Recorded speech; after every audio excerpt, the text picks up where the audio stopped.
Magandang umaga. Tayo po ngayon ay nasa ika-6 na linggo ng Pasko ng Muling Pagkabuhay. Ang misa po natin ngayon ay para sa ating pasasalamat at pasasalamat nina Alice Ganapin, Pasawa Family, Fulgar Family, Ibanan Jocelyn Fulgar Gamboa, Punya Family, Greg Tenebro and Family, Alonso Family, Dr. Rodrigo Valenzuela and Family, Martin, Kathleen Ann, and Matthew Monteverde, at Garcia Family. Para sa ating espesyal na kahilingan at sa mga kahilingan para kina Ganapin Family, Kim Nino and Silgie Garcia, Sergeant Alfredo Yugo, June and Belen Bunya, Fulgar Family, Alonso Family, Mildred and Michael Garcia, Dr. Charmy Ann Hugo, Dr. Nico Valenzuela, Josefina and Naomi Mauruon, Martin, Kathleen Ann, and Matthew Monteverde, Josefina and Naomi, Jocelyn Fulgar Gamboa, at sa lahat ng frontliners. Para sa kagalingan ni Alice Ganapin, Kiko Fulgar, Alma Azanza, Joselito Crisostomo, Christine Valerio, Shane Olivar, at mga dinapuan ng COVID-19. Para sa ikaluluwalhati ng lahat ng mga kaluluwa, lalo na ng mga kaluluwang nakatala sa ating parokya, at sa mga kaluluwa nina Herminia, Ben, Leovino, Remio, Josefina, Dina, Romeo, Mary, Edgar, Rodolfo Sr., Abelardo Sr., Tatiana, Lucino, Roberto, Samuel, Maria, Enrica, Antonio, Anthony Cesar, Mary Belen, Brigida, Iluminado Sr., Teresa, Irma, Cayetano, Maria, Vicente, Felipe Sr., Filomena, Mario, Linda, Rosesa, Felipe Sr. and Jr., Pepito, Leticia, Aurora, Ireneo Sr., Reynita, Hener, Ahmed Emmanuel, Margarita, Andres, at mga kaluluwa nang namatay sa COVID-19.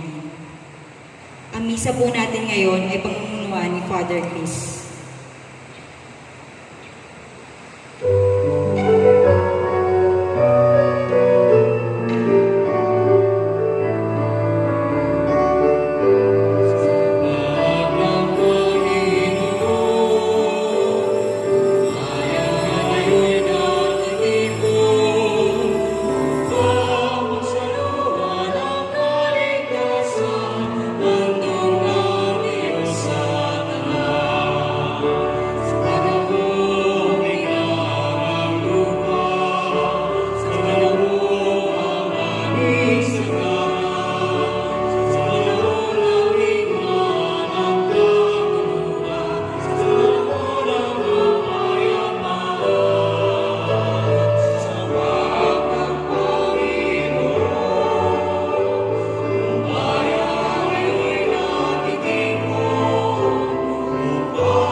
Ating pong simulan ang ating banal na Eukaristiya sa umagang ito sa ika-6 na linggo ng Pasko ng Pagkabuhay sa ngalan ng Ama, ng Anak at ng Espiritu Santo.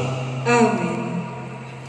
Ang pagpapala ng ating Panginoong Jesucristo, ang pag-ibig ng Diyos Ama, ang paggabay, liwanag, kaligtasan, dala ng Espiritu Santo, naway sumainyong lahat.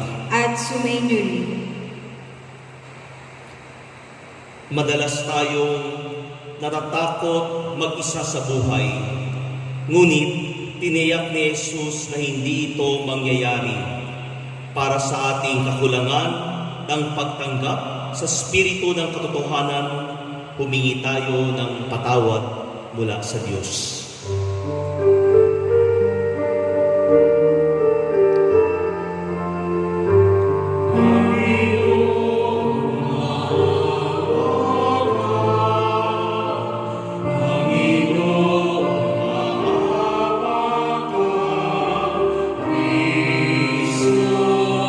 Christ.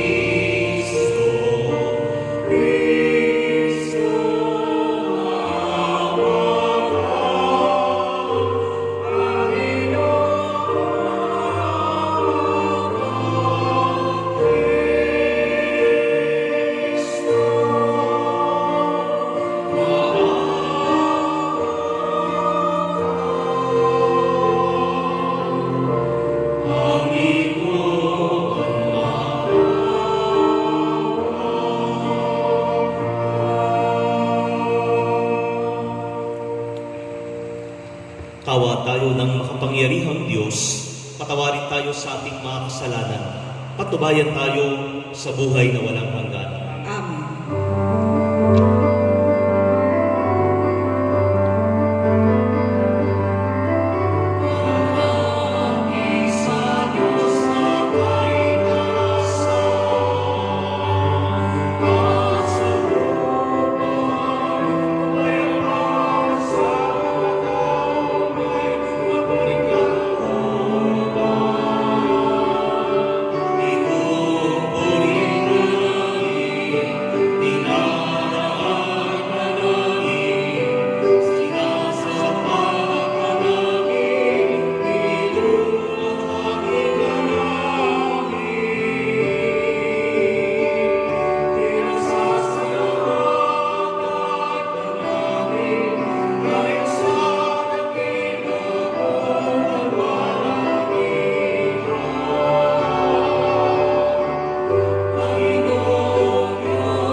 Manalangin tayo. Ama naming makapangyarihan, gawin mong sa masasayang araw na ito ng aming pagdiriwang sa pagkabuhay ni Kristo, kami ay makaganap ng pagdiriwang na wagas upang ang aming ginugunita ay lagi naming matupad sa gawa. Sa pamagitan ni Yesu Kristo, kasama ng Espiritu Santo, magpasawalang hanggan. Amen.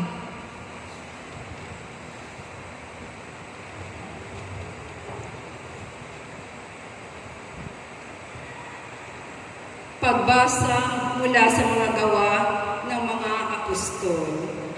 Noong mga araw na iyon, nagpunta si Felipe sa isang lungsod ng Samaria at ipinangaral doon ang Mesiyas. Nang mabalitaan ng mga tao at makita ang mga kababalaghang ginagawa niya, pinakinggan nilang mabuti ang sinasabi niya. Sapagkat ang masasamang espiritu ay umaalis sa mga taong inaalihan nito at sumisigaw habang lumalabas. Maraming lumpo at mga pilay ang napagaling. Kaya't nagkaroon ng makalaking kagalakan sa lungsod ng iyon. Nang mabalitaan ng mga apostol na nasa Jerusalem na tinanggap ng mga Samaritano ang salita ng Diyos, sinugo nila roon sina Pedro at Juan. Pagdating doon, ipinanalangin nila ang mga Samaritano upang tumanggap sila ng Espiritu Santo, sapagkat hindi pa ito bumababa sa kaninuman sa kanila. Sila'y nabinyagan lamang sa pangalan ng Panginoong Jesus. At ipinatong ni na Pedro at Juan ang kanilang kamay sa kanila at tumanggap sila ng Espiritu Santo. Ang salita ng Diyos. Salamat sa Diyos. Sangkalupaang nilalang, galak sa puoy, isigaw. Sangkalupaang nilalang, galak sa puoy isigaw. Sumigaw sa galak ang mga nilalang, at purihin ang Diyos ng may kagalakan. Wagas na pagpuri sa Kanya'y ibigay. Ito ang sabihin sa Diyos na dakila, ang mga gawa mo ay kahanga-hanga. Sangkalupaang nilalang, galak sa puoy isigaw. Ang lahat sa lupa'y ika'y sinasamba. Awit ng papuri, yaong kinakanta. Ang iyong pangalay, pinupuri nila. Ang ginawa ng Diyos, lapit at pagmasdan. Ang kahangahangang ginawa sa tanan. Sangkalupaang nilalang, galak sa puoy isigaw. Naging tuyong lupa kahit yaong tubig. At ang nuno natin ay doon tumawid. Kaya naman tayo'y nagalak ng labis. Siya'y naghaharing, may lakas ang bisig. Sangkalupaang nilalang, galak sa puoy isigaw. Lapit at makinig ang nagpaparangal sa Diyos. At sa inyo'y aking isasaysay ang kanyang ginawang mga kabutihan. Purihin ang Diyos, siya'y papurihan. Yamang daing ko ay kanyang pinakinggan, at ang pag-ibig niya ay aking kinamtan. Sangkalupaang nilalang, galak sa puoy isigaw. Pagbasa mula sa unang sulat ni Apostol San Pedro. Mga pinakamamahal, idambanan ninyo sa inyong puso si Kristong Panginoon. Humanda kayong lagi na magpaliwanag sa sino mang magtatanong sa inyo tungkol sa inyong pag-asa. Ngunit maging mahinahon at nabitagan kayo sa inyong pagpapaliwanag. Panatilihin ninyong malinis ang inyong budhi upang mapahiya ang mga umaalipusta at tumutuya sa inyong magandang asal bilang mga lingkod ni Kristo. Higit na mainam ang kayo'y magdusa dahil sa paggawa ng mabuti. Sakali mang loobin ito ng Diyos, kaysa magdusa kayo dahil sa paggawa ng masama. Sapagkat si Kristo namatay para sa inyo. Namatay siya dahil sa kasalanan ng lahat, ang walang kasalanan para sa mga makasalanan, upang iharap kayo sa Diyos. Siya'y namatay ayon sa laman at muling binuhay ayon sa Espiritu. Ang salita ng Diyos. Salamat sa Diyos.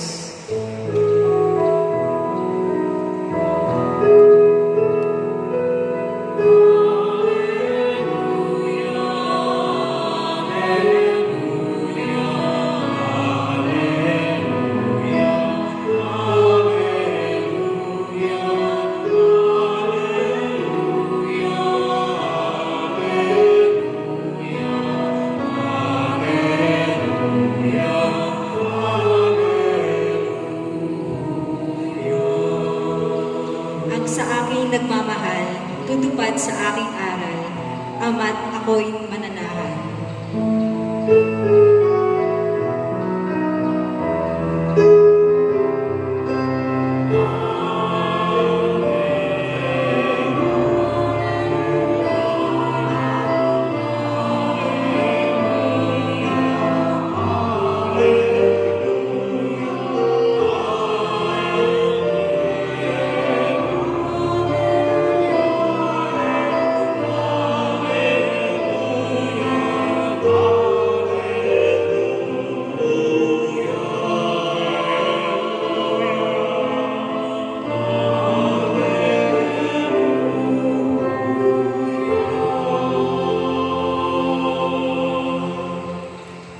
Sumayin niyo ang Panginoon.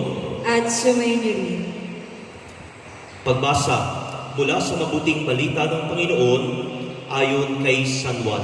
Papuri sa iyo, Panginoon.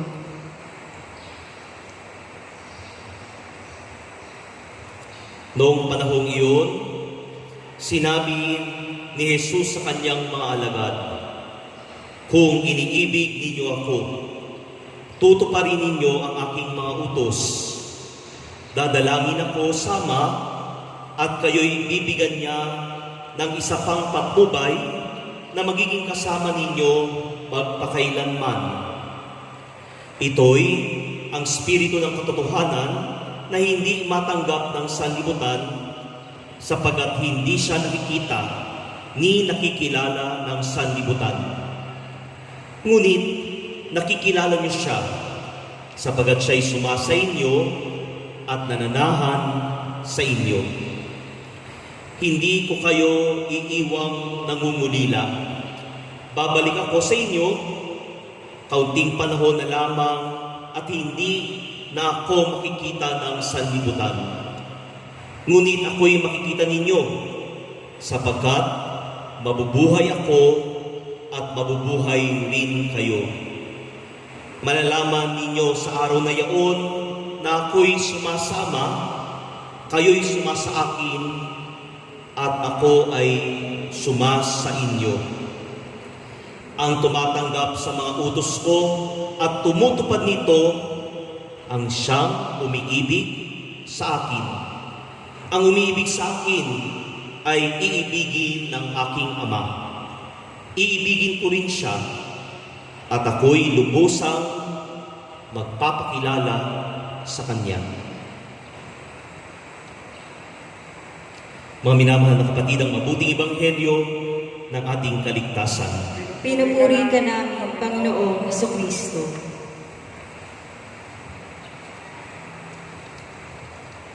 Isang magandang umaga sa inyong lahat. Good morning. Kahapon ay sinimulan na natin ang tinatawag nating Modified Enhanced Community Quarantine. In particular dito sa atin sa Metro Manila. At yung iba ay nagbubunyi dahil malaya na sila, pwede na silang pumunta sa iba't ibang lugar, sa mga SM, bagamat according pa rin sa Interagency Task Force, ang paglabas natin ay dapat pa rin para lamang sa mga essential and necessary reason. Kailangan lalabas pa rin. Meron pa rin pong quarantine.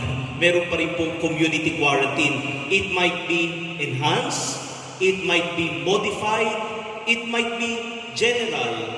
Pero tayo pa rin po ay nasa quarantine. Kaya nga sabi ng isang post, yes, pinayagan na tayong magtrabaho for the sake of community, for economic reason, but not because it is safe. Hindi pa rin po ligtas. Hindi pa rin natin na-flatten ang curve. Hindi pa nga tayo nakatapos ng ating first wave. Baka meron agad tayong second wave, third wave sa nakita natin kahapon na paglabas ng mga tao. At isa sa mga provision ng nagtanong sa akin, ng provision ng tinatawag nating Modified Enhanced Community Quarantine ay ang pagbibigay ng permiso para magkaroon ng religious gathering katulad ng ginagawa natin.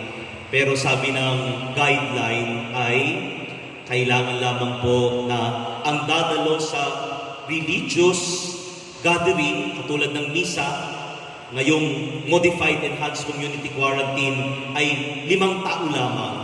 Just imagine, pag nagmimisa ako ngayon, ang dami, ang bilang ng aking staff, ang kumukuha, ang aking maintenance, abot na kami ng lampas 5 para lang sa amin yata yung ating at magpapatuloy pa rin siguro tayo ng ginagawa natin na live streaming ng ating Facebook para sa ating gathering. Hintayin pa natin ang development going from modified kasi nakalagay din sa guideline. Pag naman tayo mula sa modified, after siguro ng May 30, kung magkaganda-ganda yung sitwasyon natin, maging general community quarantine, religious gathering are allowed with the condition of 10 persons to attend. Ang onti pa rin. Kaya tingnan natin yung development.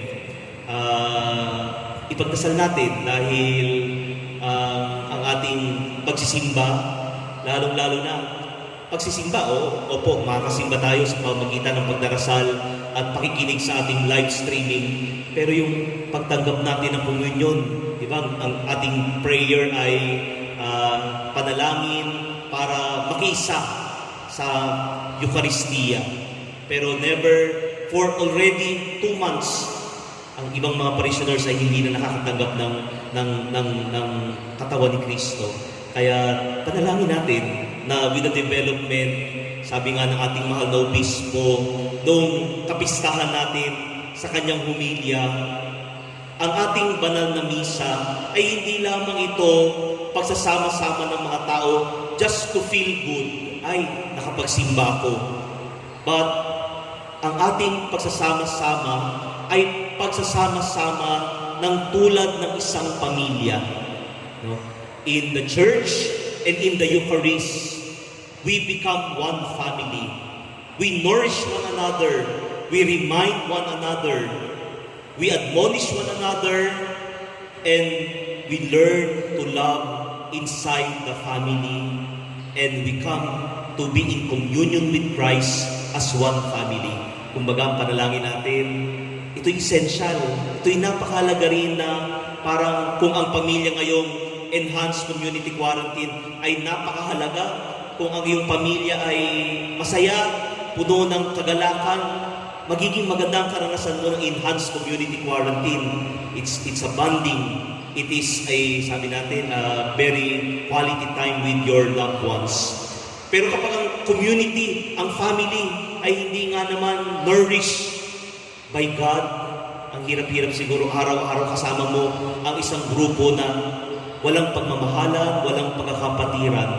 Kaya sabi sa atin, ganun din ang dinudulot ng pagsisimba. Kung saan tayo ay nagiging isang pamilya, it is essential in our spiritual life. Speaking about the update, mayroon tayo isang yapis sa parokya natin na nag-post regarding ang sulat ng laiko. Sabi ng sulat ng laiko, tungkol ito sa patuloy na pagsuporta ng mga laiko. Ang mga laiko, ito yung mga organization sa loob ng ating ng simbahan ng parokya, ang mga servants. Kaya sumulat sila at sabi ng kanilang pahayag, patuloy sana natin na suportahan ang ating simbahan at parokya sa aspetong pinansyal. Dahil alam naman natin, it has been 2 months. Kapag walang misa, wala rin tayong mass collection. Pag walang misa, hindi rin nakakapagbigay ang mga tao ng kanilang offering to the Lord. Kaya sabi, yung pagbaba ng financial aspect din ng parokya. Dahil ang parokya rin ay nagbabayad pa rin ng kuryente, nagpapasweldo pa rin ng ating mga staff. At higit sa lahat, ang parokya ay gumagawa ng maraming pamamaraan para patuloy pa rin na makatugon, makatulong. No?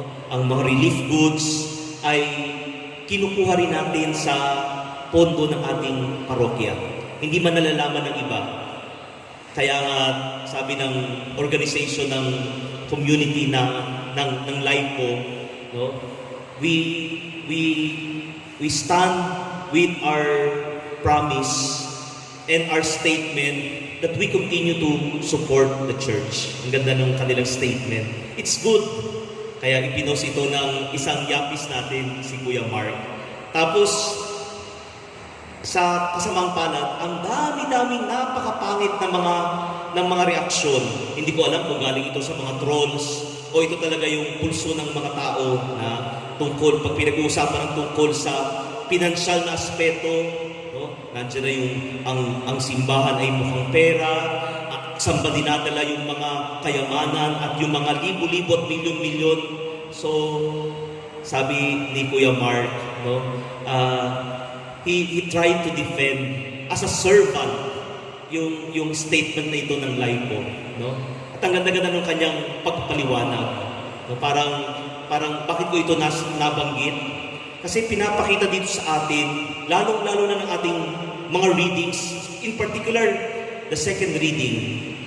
No? Ang ating tema ay tungkol sa pagsunod sa kalooban at utos ng Diyos. Parang sinasabi sa atin ng gospel natin, malapit na siyang lumisan. Come next Sunday, we're going to celebrate the Feast of the Ascension. At yung gospel natin ay ang mga huling salita at sandali ng Panginoon, kapiling niya ang kanyang mga alagad. Parang tawag natin dyan, mga huling habilin. At ang huling habilin ng Panginoon, kung iniibig natin ang Panginoon, tutuparin natin ang kanyang utos. Kaya sabi ng ating, paano natin tutuparin ang utos ng Diyos? Gumawa ng kabutihan. At sa paggawa natin nga naman ng kabutihan, tayo ay makaka-encounter, tayo ay makakasalamuha ng mga tao na hindi pareho ng ating pananaw. Di ba katulad nung post nga ni Kuya Mark, para sa pakiusap ng mga laiko para sa kabutihan ng simbahan, and people would see it as a bad thing. Pero how are we going to react? Tinuturuan tayo ng second reading, kapag ang mga tao sa paggawa natin ng kabutihan, indeed, we cannot please everyone, meron at meron silang masasabi. No? Damn if you do, damn if you don't. Laging mayroong masasabi. Pero yung reaction natin, ang turo sa atin ng ating second reading, paano natin mapaglalabanan? Paano natin tayo tutugon kapag ang mga tao ay gumagawa ng kamalian sa atin na tayo na gumagawa ng tungkol sa Diyos? Sabi ng ating second reading, patuloy kayong maging mahinahon. Patuloy tayong maging mapagkumbaba. Ewan ko, Father Romel, yung kami seminarista, meron kaming night prayer sa breviary. At sabi ng reading, if you are angry, let it be without sin. Kapag tayo ay nagagalit, minsan magre-react tayo, magiging emotional tayo, ang iba magmumura, ang iba magsasalita ng masasamang salita. Pero tinuturuan tayo bilang mga alagad ng Diyos, maging mabuti pa rin. Tumugon pa rin tayo ng kabaitan. Sabi ng isang post, do good even if people do wrong to you. Treat them, respond to them, not because of who they are or what they did, but your goodness must show who you are. Parang sinasabi sa atin, no? Ang tunay na alagad ng Diyos, ang tunay na sumusunod kay Kristo, ang tunay na sumusunod ng utos ng Diyos, gumagawa tayo ng kabutihan at gagawa pa rin tayo ng kabutihan, hindi dahil bumabalik yung kabutihan sa atin. Gagawa tayo ng kabutihan dahil ito ang ating kalikasan. It is our nature. It is our identity. We must show to the world who we truly are, disciple of God. Kaya sabi sa atin, lalong-lalo na ngayong panahon ngayon, ang mga tao, siguro dahil sa ating nararanasang laging nasa bahay, nabubugnot, minsan ang mga tao madaling magalit, madaling mainis, madaling sumabog, dahil siguro ay sa nararanasang problema, tas hindi makaalis, nabubugnot, nabubor. No? We could easily succumb to the temptation. Ay, naiinis ako eh. Kung gusto kong mainis, magalit, pasensya kayo. I-express ko yung galit ko. Hindi, sabi sa atin. No? Patuloy pa rin tayong magiging puno ng kababaan ng loob, puno ng kabutihan. Dahil sa pamagitan ng paggawa ng kabutihan ay ipinapakita natin kung sino talaga tayo. Tayo ay umiibig kay Kristo. At ang umiibig kay Kristo, walang puwang ang kasamaan, walang puwang ang galit, walang puwang ang mag-isip ng ikasasama ng kapwa. Ikalawa, nabasa ko rin yung isang commentary ni Mark Link, isang libro tungkol sa gospel natin sa ngayon. Nagkwento siya ng isang napakagandang kwento. Sabi niya, meron daw isang bata na nanaginip, at sa kanyang panaginip, nakakita siya ng anghel. At yung anghel ay mayroong dala-dala sa kanyang dalawang kamay. Sa kanyang kanang kamay, dala-dala niya ay ang isang sulo, torch na may apoy. At sa kanyang kaliwang kamay naman ay dala-dala naman niya ay timba ng tubig. So sabi ng bata sa panaginip, tinanong niya yung anghel, ano pong gagawin ninyo sa inyong sulo at ang inyong timbang tubig? And the angel said to the boy, I will go to the highest heaven and burn down the kingdom of God, yung kaharian ng Diyos. Susunugin niya yung sa pamagitan ng kanyang torch na hindi namamatay. At pagkatapos naman, sabi ng anghel, pagkatapos kong sunugin ang langit, pupunta naman ako sa impyerno. Sa pamagitan ng timba ng tubig na ito ay aking papatayin, pupugnawin ang apoy sa impyerno. Sa ganitong paraan, malalaman natin kung sino pa rin ang umiibig sa Diyos. Maganda yung analogy ni Mark Lee. Sabi niya, gagawa pa rin ba tayo ng kabutihan katulad ng panyaya ni Jesus sa atin kapag wala na tayong reward? O kaya wala ng punishment? Kasi ang unang tanong natin, bakit ba natin sinusundan ng Diyos? Bakit ba tayo gumagawa ng kabutihan kahit ang hirap-hirap? And others would say, ay, gusto ko mapunta sa langit. O yung iba naman, ay, ayoko kasing mapunta sa impyerno. Lumabas na nga lang ngayon sa summer, ang init-init. Sandali ka lang nasa ilalim ng araw, mapapasok ka na, doon pa kaya sa impyerno. Kaya ayokong mapunta sa impyerno, gagawa na lang ako ng kabutihan. But the beautiful analogy of Mark Link speaks the real reason why we do good. Bakit ba tayo gumagawa ng kabutihan? Hindi dahil sa langit, hindi rin dahil sa impyerno, dahil tayo ay nagmamahal kay Jesus. Yun din ang sinabi ni Francis Xavier, no? Not because of heaven and not because of hell, but I am attracted to the person of Christ who suffered for me, who suffered for my sake. Ang paggawa ko ng kabutihan ay dahil sa pag-ibig ko kay Kristo. Ang pag-ibig na ito na nag-imbita sa akin at nagpakita ng pagmamahal. Parang that is the response of the heart. When we are loved, we love back. That is the natural response of the heart. Kaya sabi natin, gagawa tayo ng kabutihan, hindi dahil tayo ay napipilitan, hindi dahil sa langit, hindi dahil sa impyerno, dahil ito ang panyaya ni Jesus na iniibig natin. Noong kahapon, sabi ng news sa Quezon City, ay tinanggal na ang liquor ban. Nakakatuwa, sabi ng isang post, ay nagdagsaan ng mga tao sa bilihan ng mga alak, pati hanggang warehouse ng bilihan ng beer. Grabe ang pila, ang haba. Blockbuster din, tinalo pa yung ayuda. Bakit kaya ganon? It's a very beautiful comparison. Parang sinasabi natin ay, makikita talaga natin ang tunay na budhi, tunay na kulay ng tao sa panahon ng talagang in desperate times, in trying moments. Di ba? Ganun naman ang kaibigan di ba?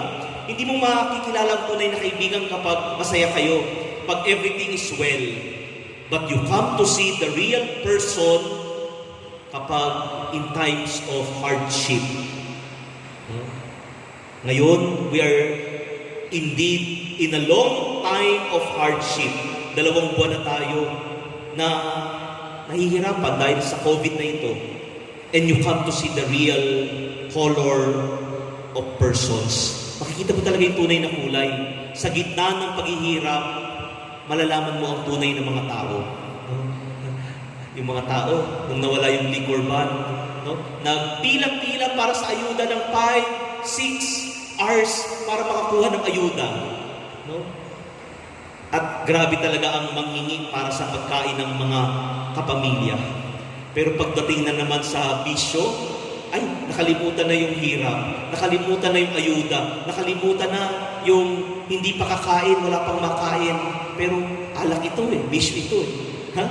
You come to see the true color of a person in times of hardship like this. Kaya sabi sa atin ng ating Ebanghelyo, makikita ng sanlibutan kung sino talaga tayo sa pamamagitan ng ating paggawa, sa pamamagitan ng ating pagsunod, sa pamamagitan ng ating pamamaraan ng buhay. Kasi makikita mo pa rin, on the other hand, kahit ang dami-daming gastos, puro palabas ang pera. Natanggap niyo na ba yung inyong Meralco? Baka mamaya ang inyong kuryente, triple pa. So, expect more losses on your part. Pero ang dami mang pagdurusa, ang dami mang gastos, ang dami mang pangangailangan na tugunan, ang dami pa rin taong mga mabubuti. Ang dami pa rin mga taong nagbibigay. No? I could vouch and witness for that. Ang mga patuloy na pagbibigay namin sa simbahan, ito na naman po ay galing sa mga tao na nagbibigay din at nagbabahagi. No? Kagabi kausap ko yung isang kaibigang pare, sabi niya, Father, bibigyan namin kayo ng mga gulay, toneladang gulay, no, pampalinaw ng mata. And we were going to distribute it to our community and even to other parish. Parang sabi ko, sa dami ng problema, ang dami rin magandang mga biyaya na dumarating. No? Sabi nga natin, when God closes a door, He opens a window. Kung dumadami ang ating pagsubok, dumadami rin ang biyaya. At ito ay makikita mo sa tunay na kulay ng mga tao. Even amidst hardship, they are indeed following the Lord, which is the invitation of our gospel. Finally, we long to see miracles. Sabi ng ating first reading, ang mga unang apostol, habang pinapalaganap nila ang mabuting balita tungkol sa buhay at pangaral ni Jesus, gumagawa sila ng maraming himala. No? Ang mga may sakit gumagaling. No? And how we pray and long, Lord, please do a miracle for us today. Ngayong hirap na kami. God may not do it. Hindi man lahat ng ating panalangin ay nasasagot. Pero isa lang ang sigurado natin. God have proven Himself. Ipinakita ng Panginoon ang kanyang bahagi ng pagmamahal. Gumawa siya ng himala, nagmahal at inalay niya ang kanyang buhay para sa atin. And it is now our time. Ipinapasa sa atin ng Diyos ang misyon na ito. No? Tayo naman ang magpo-produce, ang gagawa ng himala. Gagawa ng himala dahil from nothing, kami ang simbahan, walang-wala. Pero nakapagbibigay pa rin. Himala talaga yun. At ang himalang ito ay nagmumula rin sa bawat tao, sa bawat alagad ng Diyos, sa bawat nagmamahal kay Jesus. Ang ganda-ganda ng Ebanghelyo, sabi sa atin, kapag tayo ay gumagawa ng kabutihan, nananahan si Jesus sa atin. Kapag gumagawa tayo ng kabutihan, sinusunod natin si Jesus, tunay na ang Panginoon ay nananahan sa atin. No? Our Lord becomes truly alive in us. Kaya gusto ba natin na mabuhay si Jesus sa buhay natin? Maramdaman talaga natin siyang muling nabuhay? Patuloy tayong gumawa ng kabutihan. Mananahan si Jesus sa atin, mananahan ang Diyos Ama sa atin, at bandang huli, sabi nga ng Panginoon, ang sino mang nakikibahagi sa kanyang pagdurusa, sa kanyang pag-ibig at pagmamahal, ay magsasalo, makikibahagi rin sa kanyang kaluwalhatian sa langit. Amen.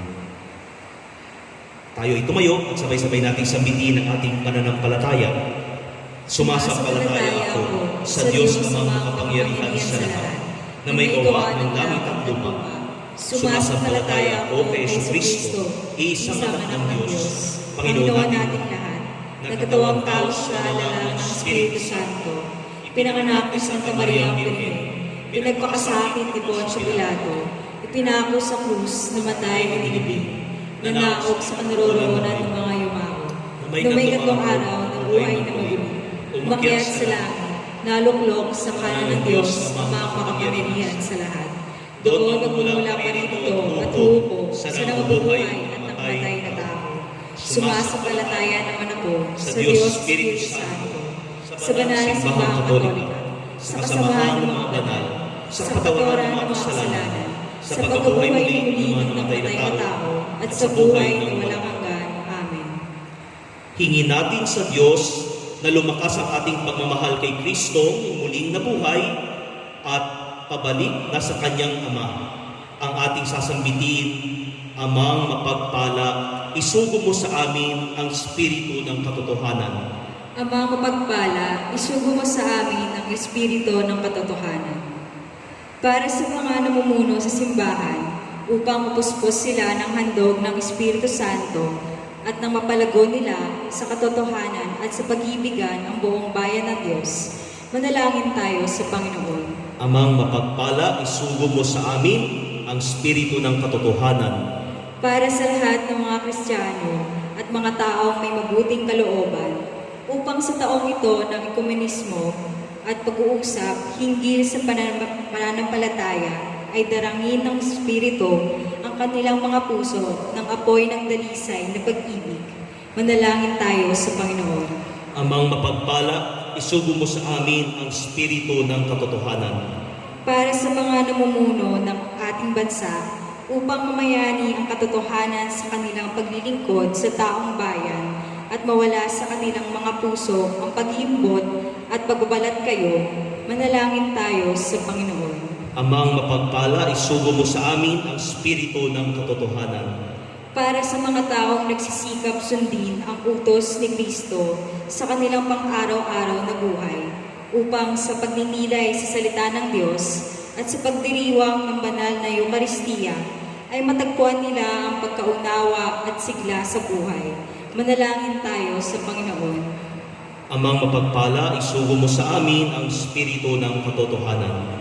Para sa ating lahat na nagkakatipon sa pagdiriwang na ito ng salita ng Diyos at ng banal na Eucharistia, upang maging masigasig tayong tagapagbalita ng katotohanang si Kristo ay buhay at siya'y ating kasama sa paglalakbay sa daigdig na ito. Manalangin tayo sa Panginoon. Amang mapagpala, isugo mo sa amin ang Espiritu ng katotohanan. Tahimik nating idulog ang ating mga pansariling kahilingan. Manalangin tayo. Amang mapagpala, isugo mo sa amin ang Espiritu ng katotohanan. Ama naming muling bumuhay kay Jesucristo mula sa kamatayan, isugo mo sa amin ang Espiritu upang hindi kami malubog sa burak ng kalungkutan, pagkabigo at kawalan ng pag-asa, pagkus ay maging masasayang tagapagdala ng mabuting balita ng kaligtasan sa sandaigdigan. Hiling namin ito sa pamagitan ng iyong anak na si Jesucristo, aming Panginoon. Amen. Amen.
Manalangin po kayo mga kapatid upang ating paghahain ng alak at tinapay, ang ating mga panalangin, ang ating mga kabutihan bilang pagsunod at pag-ibig kay Jesus ay kalugdan nawa ng Diyos amang makapangyarihan sa lahat. Tanggapin nawa ng Panginoon itong paghahain sa iyong mga kamay, sa kapurihan niya at karangalan, sa ating kapakinabangan at sa buong sambayanan niyang banal. Ama naming lumikha, pakyatin mo sa iyong piling sa kalangitan ang aming mga panalangin kalakip ng haing mga alay, upang ang mga pinaging dapat mong gawing dalisay ay maging marapat na makasalo sa piging ng iyong pagmamahal sa pamamagitan ni Jesucristo kasama ng Espiritu Santo magpas sa walang hanggan. Amen. Sumainyo ang Panginoon. At sumayin niyo rin. Itaas sa Diyos ang inyong puso at diwa. Tinaas namin sa Panginoon. Pasalamatan natin ang Panginoong ating Diyos. Marapat na siya'y pasalamatan. Ama naming makapangyarihan, tunay ang marapat na ikaw ay aming pasalamatan. Ngayong ipinagdiriwang paghahain ng Mesiyas, ang maamong tupa na tumbos sa aming lahat. Sa paghahain ng sariling buhay at sa pagkabuhay ng anak mong mahal, nabuksang ganap ang iyong tahanan. At kaming pinaghaharian mo'y naging kasambahay. Sa pagkamatay niya sa krus, nalupig ang kamatayan. Sa kanyang pagkabuhay, naging buhay siya ng tanan. Kaya kaysa ng mga anghel na nagsisiawit ng papuri sa iyo nang walang humpay sa kalangitan, kami ay nagbubunyi sa iyong kadakilaan.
Ama naming banal, ikaw ang bukal ng tanang kabanalan.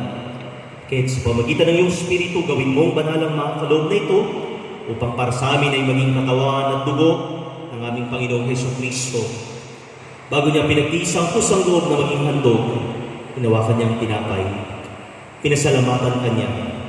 Pinaghati-hati niya iyon, iniabot sa kanyang mga alagad na ang wika. Tanggapin, inyong lahat ito at kanin. Ito ang aking katawan na ihahandog para sa inyo.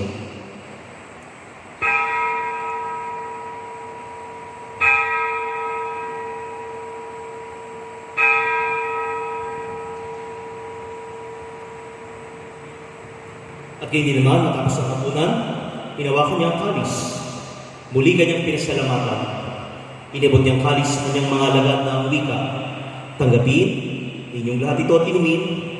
Ito ang kalis ng aking dugo. Dugo ng bago at walang hanggang tipan. Ang aking dugo na ibubuhos para sa inyo at para sa nakakarami sa ikapagpapatawad ng mga kasalanan. Gawin niyo ito bilang pag-alaala sa akin.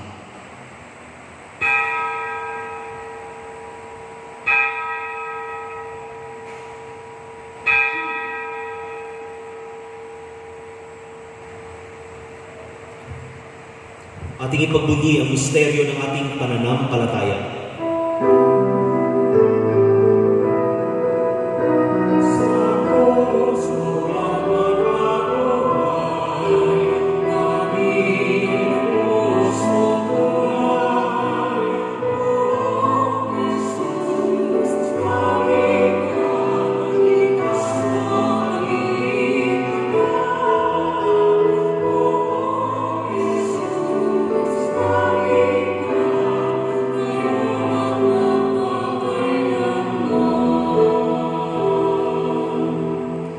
Ang mga ginagawa namin ngayon, ang pag-alala sa pagkamatay at muling pagkabuhay ng iyong anak. Kaya dinalay namin sa iyo ang tinapay na nagbibigay buhay at ang kalis na nakakaloob ng kaligtasan.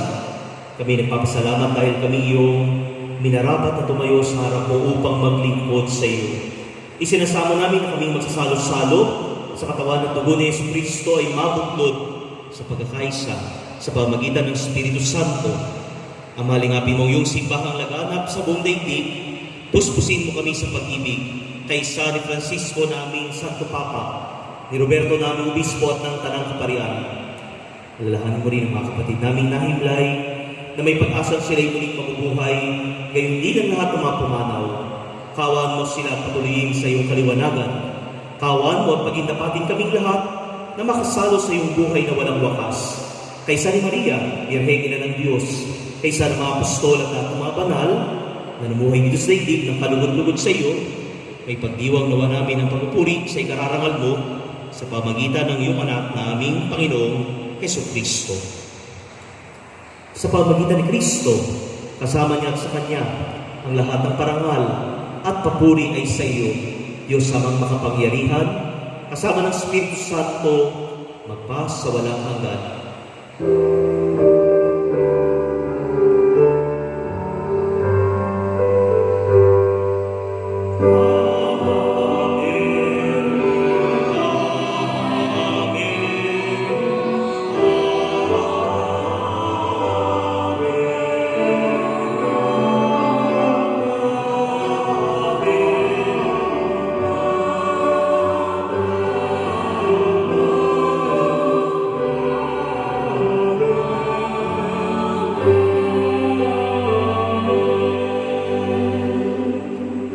Sa tagubilin ng mga nakagagaling na utos at turo ni Jesus na ating Panginoon at Diyos, ipahayag natin ang lakas loob.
Iniling po namin, kami iadya sa lahat ng masama, pagkalooban ng kapayapaan araw-araw. Iligtas sa kasalanan, ilayo sa lahat ng kapahamakan, samantalang aming pinananabikan ang muling pagbabalik ni Jesucristo ang aming manunubos.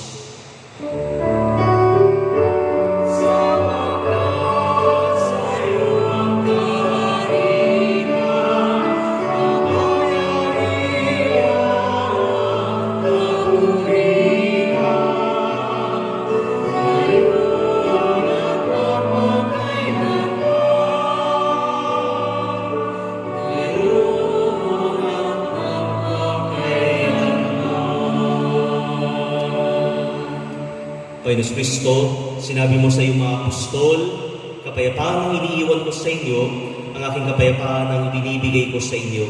Tumayo mo aming pananampalataya. Huwag ang mga nagawa naming pagkakasala. Pagkalooban mo kami ng kapayapaan at pagkakaisa ayon sa iyong kalooban, kasama ng Espiritu Santo magpaas sa walang hanggan. Amen. Ang kapayapaan ng Panginoon ay laging sumainyong lahat. At sumayin niyo rin. Magbigayin po tayong mahangad ng kapayapaan sa isa't isa. Peace be with you.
Naririto ang Kordero ng Diyos na nag-alis sa mga kasalanan ng sanlibutan.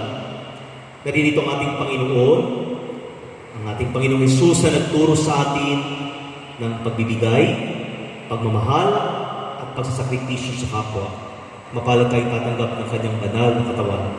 Panginoon, hindi ako karapat-dapat na magpatuloy sa iyo. Ngunit sa isang salita mo lamang ay gagaling na ako.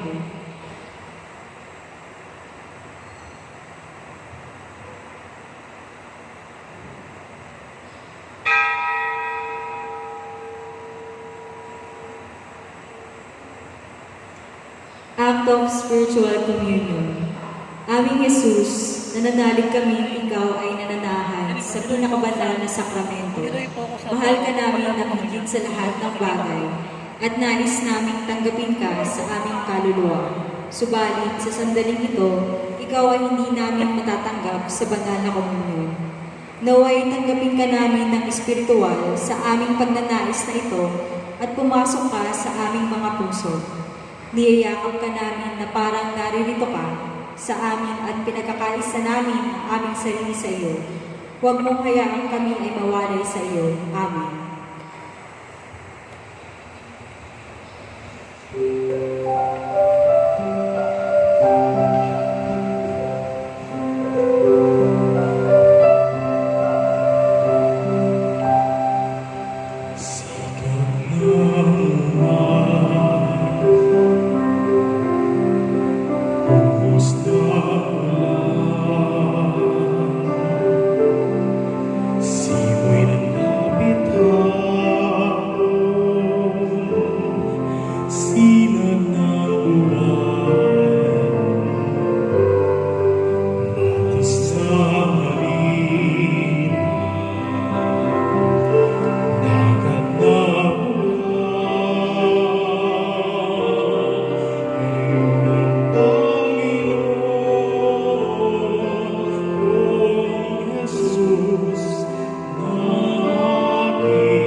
Ating ngayong dasalin ang ating Oratio Imperator.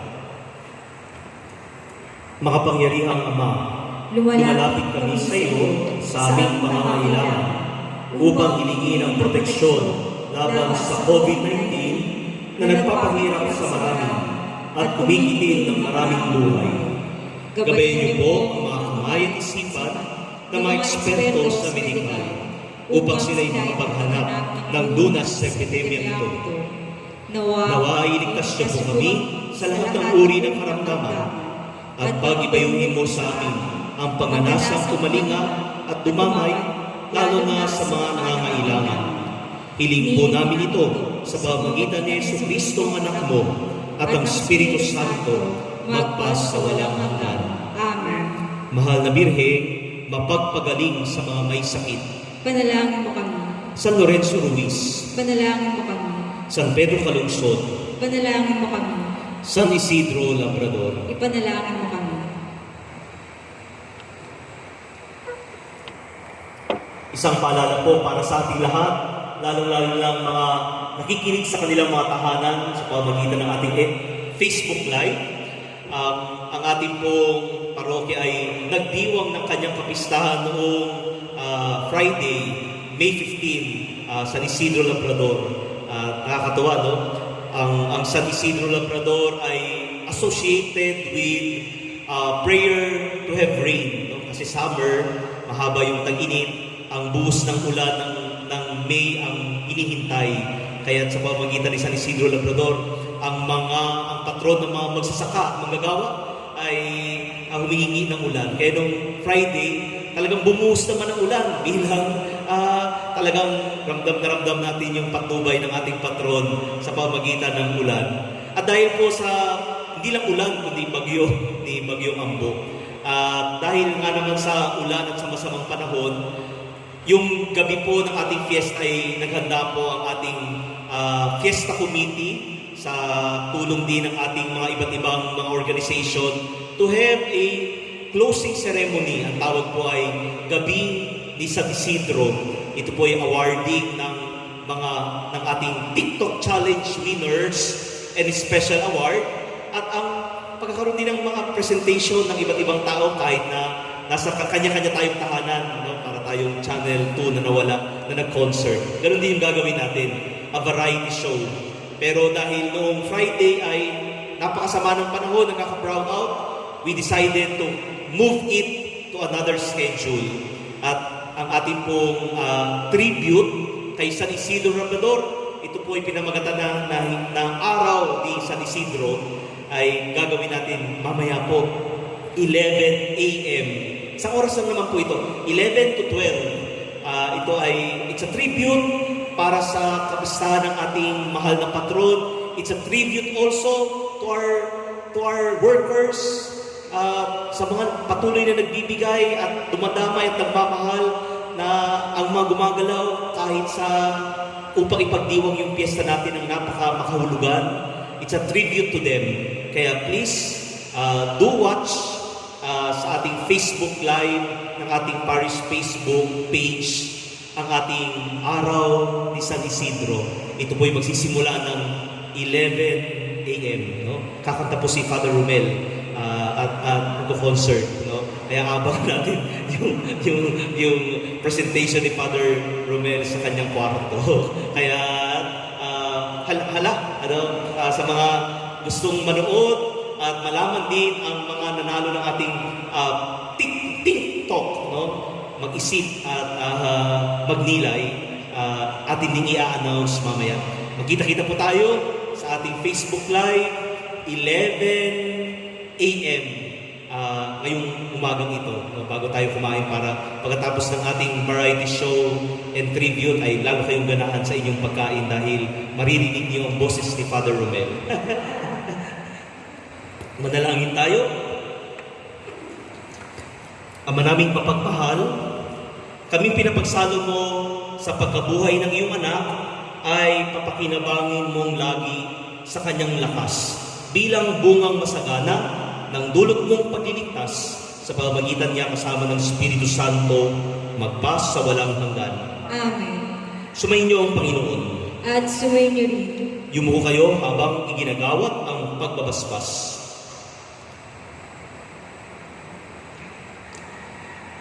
Pagpalain mo nawa ang aming komunidad, panatiling ligtas at namumunga sa pag-ibig sa iyo at sa kapwa-tao. Patuloy mo kaming pabanalin sa aming mga gawa at patuloy ka naming paglingkuran anuman ang aming ninanais at ginagawa sa buhay.